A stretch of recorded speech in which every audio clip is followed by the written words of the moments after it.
አሁን ከተላሉ ዳይ ጽጌ ትልቁ ማለት ነው ዳይ ጽጌ የራሱን ዘፈን ነው አምጥቶ ይሰጠኝ አልበም ላይ እኮ ያወጣው ነው እስቲ ደግሞ ዘፈኙ ይሄንን ብሎ ነው ይሰጠኝ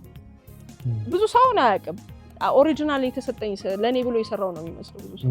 የራሱ ዘፈን ነው ከተልሻለው ብሎ ይሰራውን ከተልሃለው ብዬ ይሰራው ጾታ ብቻ ነው የቀየርኩት look where it got እንዴት አሪፍ ቦታ ተደረሰና genuinely ነው ይሰራና ያው በጉጉት በሆፕስ በድሪምስ በቃ አሪፍ ነገር ለመስራት ደስ ብሎ የምትሰራው ነገር አለ አይደል ዳግም በቃ በደንብ ኢንቨስትድ ሆኖ ነው ይሰራልና እንደምታየው እንደዚህ ሆነ እኔም ድምጼ በደንብ በቃ የተገራበት ጊዜ ነበር በቃ ያ ሰዓት በደንብ ክለብ ብዙ ቦታ ሰርቻለሁ አማርኛ ዘፈን በደንብ አጣጥም ያለው እንግሊዘኛውም አማርኛውም ኢኩሊ ማስኬድበት ሰዓት ነው ጉሮሮዬ በደንብ የተገራበት ነው ሃይኖት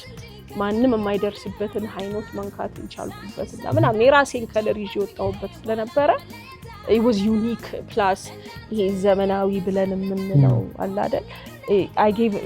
የተለየ ዘጠናዎቹ ላይ የመጡት ስራዎች አሁን ዘመናዊ ብለን የምንለው በ80ዎቹ ምናምን የነበሩትና እኛ ጋር ሲመጣ ትንሽ መልኩ ተቀይሯል completely ያው ዘመኑን በዋጀ መልኩ አዲስ ከለር ይዘን የመጣ ነውና ያ ደግሞ የራሱን ኤክስፒሪየንስ የራሱን መልክ ይዞ የመጣ ስራ